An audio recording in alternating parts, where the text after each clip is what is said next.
அமெரிக்க அதிபர் தேர்தலில் வெற்றி பெற்றிருக்கக்கூடிய குடியரசுக் கட்சியோட வேட்பாளரான டொனால்ட் ட்ரம்ப் இன்று இரண்டாவது முறையாக அதிபராக பதவியேற்க இருக்காரு. தனது வெற்றியை தொடர்ந்து உரையாற்றிய அதிபர் டொனால்ட் ட்ரம்ப் அமெரிக்காவின் பொற்காலம் தொடங்கிருச்சுன்னு கடந்த மாதம் சொல்லியிருந்தாரு. டொனால்ட் ட்ரம்ப் அதிபராக இருக்கக்கூடிய நிலையில் துணை அதிபராக ஜேடி வான்ஸ் பதவியேற்றிருக்காரு. இவரோட இந்த பதவியேற்பு அப்படின்றது இந்தியாவில் ரொம்பவே பெரும் பேசுபொருளாக மாறுச்சு.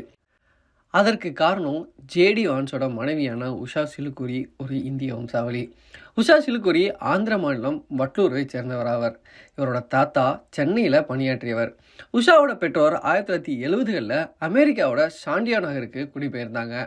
உஷா சிலுக்குரியோட கணவர் ஜேடி வான்ஸ் ஓகியோ மாகாணத்தோட செனட்டாக இருந்தார். உஷா சிலுக்குரி ஜேடி வான்ஸ் காதலித்து திருமணம் செய்து கொண்டாங்க. தற்போது அமெரிக்காவோட துணை அதிபராக இருக்கக்கூடிய ஜேடி வான்ஸை முன்னாள் அதிபரான டொனால்ட் ட்ரம்ப் வெகுவாக பாராட்டியிருந்தார். உஷாவை பற்றி பார்க்கணுன்னா அவங்க ஒரு தேசிய நிறுவனத்தில் வழக்கறிஞராக இருந்தாங்க. கலிஃபோர்னியாவில் பிறந்த இவர் சாண்டியாகோட புறநகர் பகுதியில் வளர்ந்தாங்க.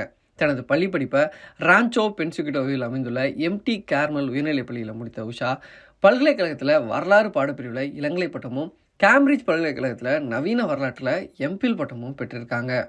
இவர் 2013 ஏல் சட்டப்பள்ளியில் படிச்சுட்டு இருந்தப்போ முதல் முறையாக ஜேடி வான்ஸை நேரில் சந்திக்கிறாங்க. அப்போ ரெண்டு பேரும் வெள்ளை அமெரிக்காவின் சமூக வீழ்ச்சி என்ற தலைப்பில் ஒரு கலந்துரையாடல் குழுவை ஏற்பாடு செய்வதற்கு சேர்ந்து வேலை செஞ்சாங்க. அங்கு ஏற்பட்ட அறிமுகம் காதலாக மாறி 2014 கெண்டகியில் திருமணம் செஞ்சுக்கிட்டாங்க. இவங்களுக்கு மிராஃபல் என்ற மகளும் இவான் விவேக் என்ற 2 மகன்களும் இருக்காங்க. உஷா தனது தொழில்முறையை பொறுத்தவரை 2018 அமெரிக்க உச்சநீதிமன்றத்தில் சட்ட எழுத்தாளராக பணியேற்றினாங்க. ஆனால் அதுக்கு முன்னாடியே நீதிபதிகள் ஜான் ராபர்ட்ஸ் மற்றும் ஃப்ரெட் கவனாக் ஆகியோருக்கு எழுத்தாளராகவும் இவங்க இருந்தாங்க. இது மட்டும் இல்லாமல் சான் பிரான்சிஸ்கோவில் உள்ள முங்கர், டோல்ஸ், ஓல்சன் எல்எல்பி என்ற சட்ட நிறுவனத்திலையும் பணிபுரிஞ்சிருக்காங்க.